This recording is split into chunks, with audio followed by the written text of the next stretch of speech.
Assalamu alaikum. 6 p.m. This is Radio Pakistan.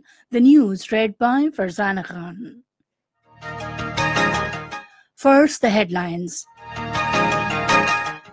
Prime Minister says sacrifices of personnel of law enforcement agencies will not go waste. Interior Minister says to foil all nefarious designs of enemies against CPEC through force. Economic Coordination Committee of the Cabinet has allowed 4 IPPs to generate power from regasified LNG to save cost. Chairman of Hurriyat Forum says India has turned the occupied Kashmir into a police state. China has asked India to strictly control its troops and implement border agreement signed between the two countries. New Zealand beat West Indies by 47 runs in the first T20 at Nelson today. And now the news in detail. Prime Minister Shahid Khaqan Abbasi says the entire nation greatly values the sacrifices rendered by personnel of law enforcement agencies for the security of motherland. He was talking to the family of Shaheed AIG Ashraf Noor in Islamabad today. Ashraf Noor had embraced martyrdom on the 24th of last month in a terrorist attack in Peshawar. The Prime Minister said tributes to the ultimate sacrifice of the senior police officer and said the personnel of law enforcement agencies have rendered enormous sacrifices in the line of their duty. He said the nation is indeed indebted to each drop of their blood, and the mission of our martyrs will continue till its logical end.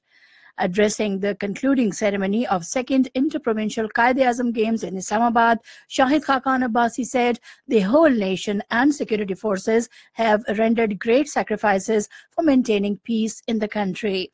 He said it is now our responsibility to take the country collectively on the road to prosperity, earning for it sublime stature in the comity of nations.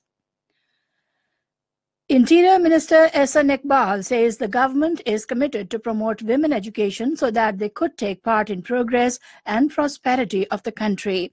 He was addressing the inaugural ceremony of newly established sub-campus of Sardar Bahadur Khan Women University in Pashin district today.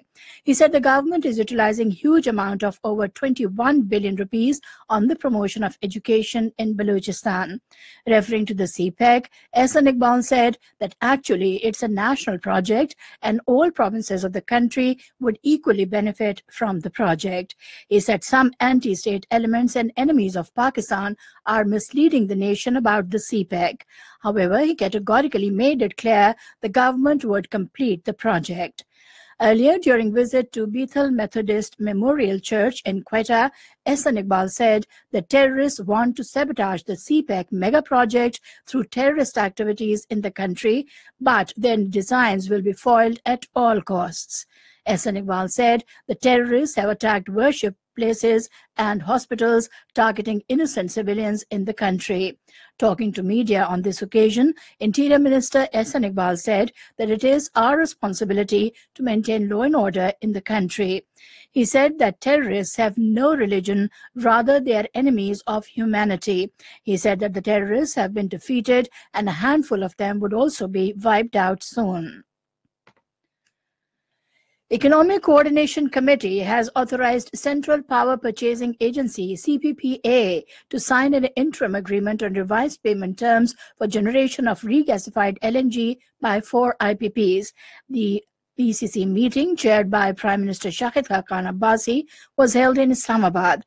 The 4 IPPs include Saif Power Limited, Orient Power Limited, Sapphire Electric Company Limited, and Helmore Power Generation Company Limited. These IPPs have dual fuel plants which can be opened on natural gas as primary fuel and high-speed diesel HSD as secondary or alternative fuel. The operations of these IPPs on RLNG would result in significant cost saving each month. The ECC should also promote extension in the deadline of export of 41,000 metric ton surplus urea till 28th of February. An additional quantity of 35,000 metric tons urea to be exported to Sri Lanka was also approved. The World Bank country director, Pechamotu Ilangovan, along with members of his team, called on Minister of State for Finance Rana Muhammad Afzal Khan in Islamabad today. He congratulated the minister on assuming his new responsibilities. The minister said the World Bank has been a great development partner of Pakistan. He appreciated the contribution of the World Bank for the development and progress of the country.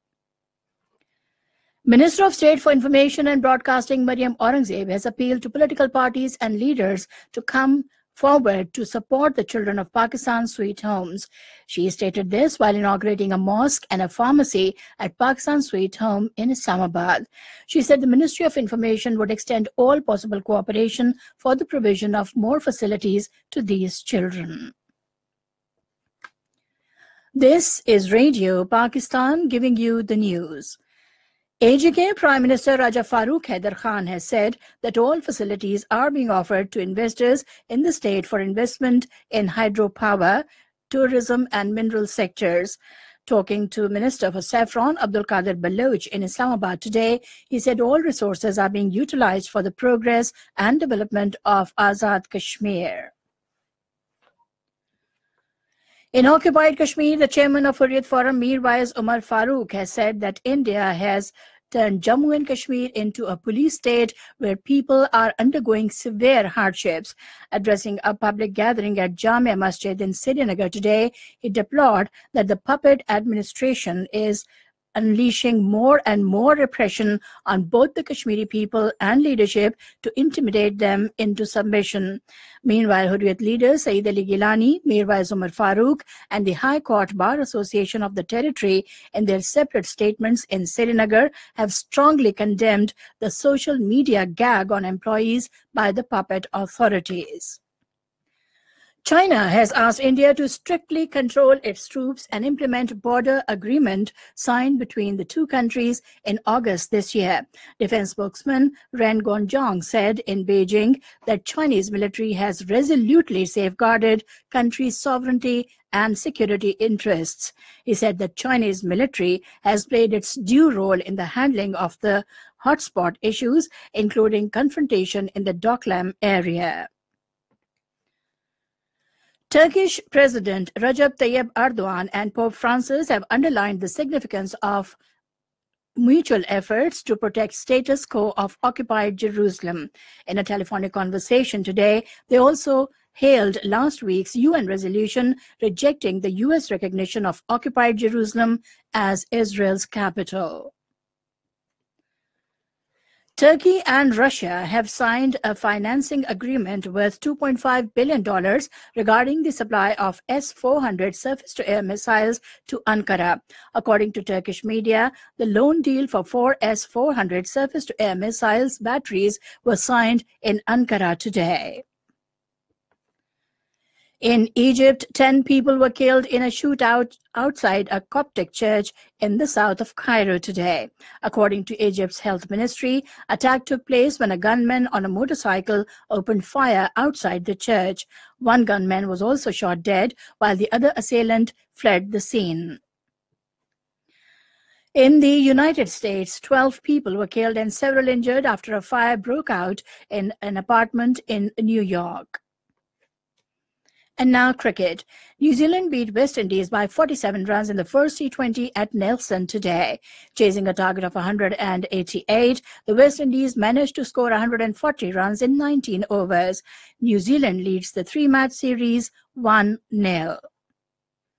And finally, another news on cricket.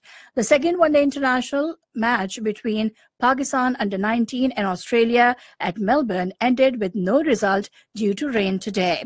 Batting first, Australia under-19 scored 235 runs, while Pakistan was 60 for 2 in 12.2 overs when the match was stopped due to rain.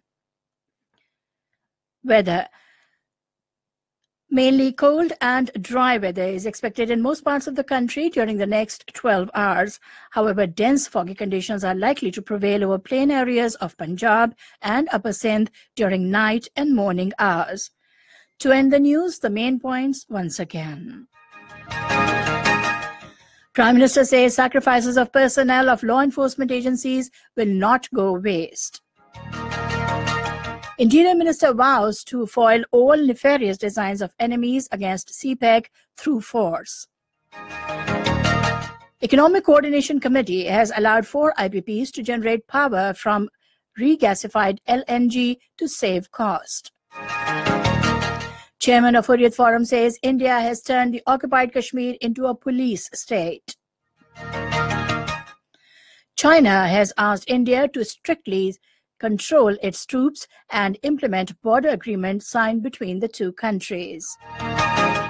New Zealand beat the West Indies by 47 runs in the first T20 at Nelson today.